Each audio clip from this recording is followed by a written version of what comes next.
जय भोलेनाथ। स्वागत है आप सभी का बरगदेश्वर महादेव मंदिर उन्नाव के YouTube चैनल पर। आज हम अपने दैनिक प्रवचन में पद्म पुराण का पावन पाठ आरंभ कर रहे हैं। हमारा उद्देश्य है कि 18 पुराणों का ज्ञान हम रोजाना आप तक वीडियो के माध्यम से पहुंचाते रहें। हर दिन शाम 5 बजे नई वीडियो और शाम 7 बजे लाइव आरती दर्शन भी अवश्य देखें।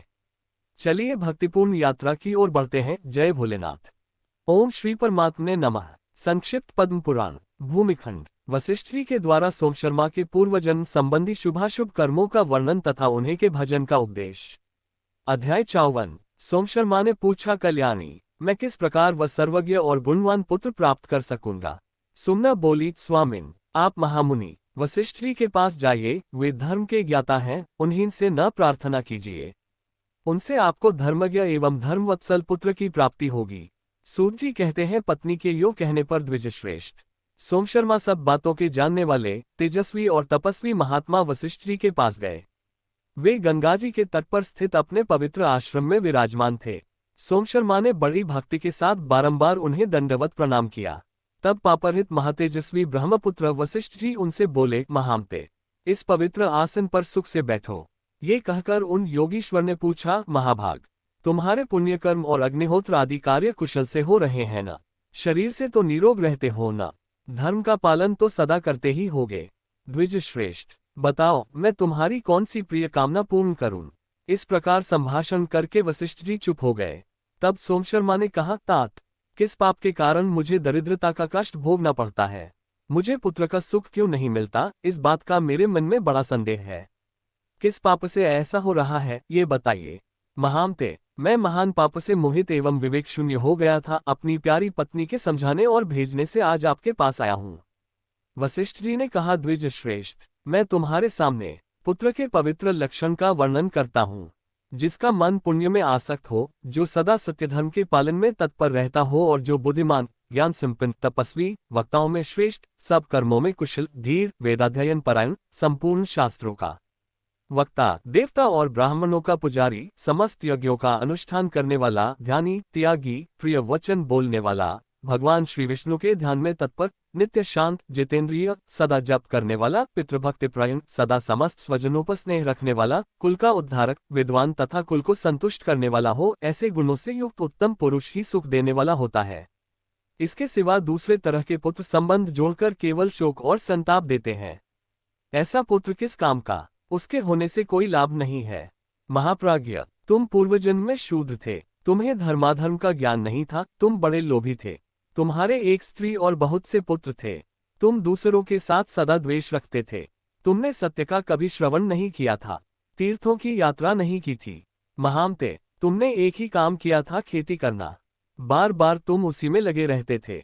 द्विज श्रेष्ठ, तुम पशुओं का पालन भी करते थे। पहले गाय पालते थे, फिर भैंस और घोड़ों को भी पालने लगे। तुमने अन्न को बहुत महंगा कर रखा था।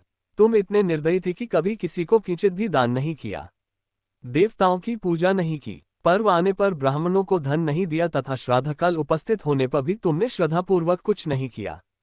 तुम्हारी साध्वी स्त्री कहती थी, आज श्राद्ध का दिन है, ये श्वशुर के श्राद्ध का समय है और यह सास के। महामते, उसकी ये बातें सुनकर तुम घर छोड़ कहीं अन्यत्र भाग जाते थे। तुमने धर्म का मार्ग न कभी देखा था, न सुना ही था। लोभ ही तुम्हारी माता, लोभ ही पिता, लोभ ही भ्राता और लोभ ही स्वजन एवं बंधु था। तुमने सदा के लिए धर्म को तिलांजलि देकर एकमात्र लोभ का ही आश्रय लिया था, इसीलिए तुम दुखी और गरीबी से पीड़ित हुए हो। तुम्हारे हृदय में प्रतिदिन महातृष्णा बढ़ती जाती थी। रात में सो जाने पर भी तुम सदा धन की ही चिंता में लगे रहते थे।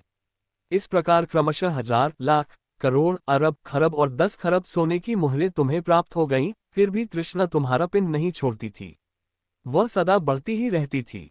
तुमने कभी दान, होम या धन का उपभोग भी नहीं किया। जितना कमाया सब जमीन के अंदर गाड़ दिया। तुम्हारे पुत्रों को भी उस गड़े हुए धन का पता न था। तुम्हारे हृदय में तृष्णा की आग प्रज्वलित होती रहती थी।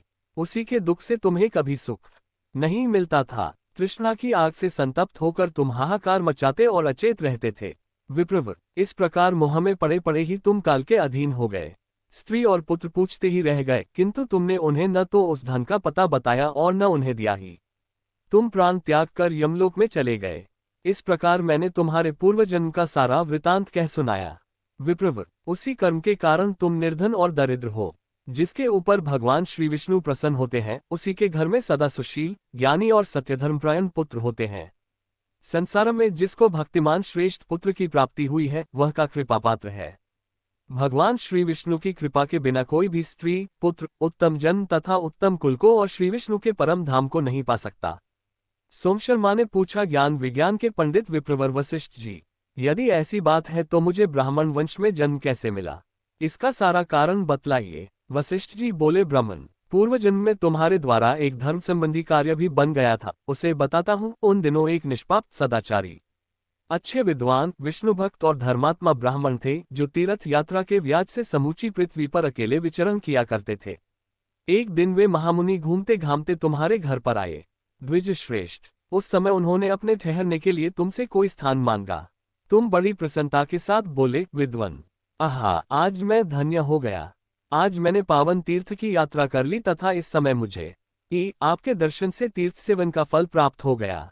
ये कहकर तुमने उन्हें ठहरने के लिए परम पवित्र गौशाला का स्थान दिखलाया और वहां ठहराकर उनके शरीर की सेवा करके दोनों पैरों को भी दबाया। फिर उनके चरणों को जल से धोकर चरणोदक से अपने मस्तक का अभिषेक किया। तत्पश्चात तुरंत ही दूध, दही, घी और मट्ठे के साथ उन ब्राह्मण देवता को है अन्न अर्पण किया। महामते, इस प्रकार अपनी स्त्री सहित सेवा करके तुमने ब्राह्मण को बहुत संतुष्ट कर लिया। दूसरे दिन प्रातःकाल अत्यंत शुभकारक पुण्य दिवस आया। उस दिन शुद्ध आषाढ़ मास की शुक्ला द्वादशी थी, जो सब पापों का नाश करने वाली है। उसी तिथि को भगवान श्री विष्णु योग निद्रा का आश्रय लेते हैं। वह तिथि आने पर बुद्धिमान और विद्वान पुरुष घर के सारे काम छोड़कर भगवान श्री विष्णु के ध्यान में संलग्न हो गए। गीत और मंगलवाद्यों के द्वारा परम उत्सव मनाने लगे। समस्त ब्राह्मण वेद के सूक्तों और मंगलमय स्तोत्रों द्वारा भगवान की स्तुति करने लगे। ऐसे महोत्सव का अवसर पाकर वे श्रेष्ठ ब्राह्मण उस दिन वहीं ठहर गए।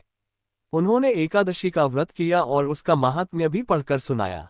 तुमने अपनी स्त्री और पुत्रों के साथ एकादशी से होने वाले उत्तम पुण्य का वर्णन सुना। उस महापुण्यमय प्रसंग को सुनकर स्त्री और पुत्रों से प्रेरित हो ब्राह्मण के संसर्ग से तुमने भी एकादशी व्रत का आचरण किया। स्त्री और पुत्रों के साथ जाकर प्रातःकाल स्नान किया और प्रसन्न मन से गंध पुष्प आदि पवित्र उपचारों तथा सब प्रकार के नैवेद्यों द्वारा भगवान श्री मधुसूदन की पूजा की। फिर नृत्य और गीत आदि के द्वारा उत्सव मनाते हुए रात्रि में जागरण किया। तत्पश्चात भगवान को स्नान कराकर भक्ति के साथ बारंबार उनके चरणों में मस्तक झुकाया और महात्मा ब्राह्मण के दिए हुए भगवान के चरणोदक का पान किया, जो परम शांति प्रदान करने वाला है। इसके बाद ब्राह्मण को भक्तिपूर्वक प्रणाम करके तुमने उन्हें उत्तम दक्षिणा दी और पुत्र एवं पत्नी आदि के साथ व्रत का पारण किया। इस प्रकार भक्ति और सद्भाव के द्वारा तुमने ब्राह्मण को भली भांति प्रसन्न कर लिया। अतः ब्राह्मण के संग और भगवान श्री विष्णु के प्रसाद से सत्यधर्म में स्थित होने के कारण तुम्हें ब्राह्मण का शरीर प्राप्त हुआ है। तुमने धन के लालच में आकर पुत्र का स्नेह त्याग दिया। उसी पाप का ये फल है कि तुम पुत्रहीन हो गए। विप्रवर, उत्तम पुत्र, उत्तम कुल, धन, धान्य, पृथ्वी, स्त्री, उत्तम जन्म, श्रेष्ठ मृत्यु, सुंदर भोग, सुख, राज्य, स्वर्ग तथा मोक्ष आदि जो दुर्लभ वस्तुएं हैं, वे सभी परमात्मा भगवान श्री विष्णु की कृपा से प्राप्त होती हैं। इसलिए अब से भगवान नारायण की आराधना करके तुम उस उत्कृष्ट पद को प्राप्त कर सकोगे जो श्री विष्णु का परम पद कहलाता है।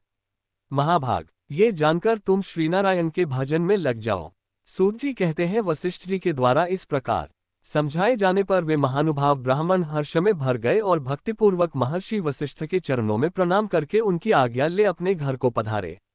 वहां पहुंचकर अपनी स्त्री सुमना से प्रसन्नतापूर्वक बोले, प्रिय, तुम्हारी कृपा से ब्रह्मर्षि वशिष्ठ जी के द्वारा ही मुझे अपने पूर्वजन्म की सारी चेष्टाएं ज्ञात हो गईं। आशा है आज का पद्म पुराण पाठ आपके जीवन में शांति और आशीर्वाद लाएगा। कृपया चैनल को लाइक, शेयर और सब्सक्राइब अवश्य करें। शाम 7 बजे लाइव आरती दर्शन में जरूर जुड़ें। फिर मिलेंगे कल शाम 5 बजे एक नए अध्याय के साथ। जय भोलेनाथ।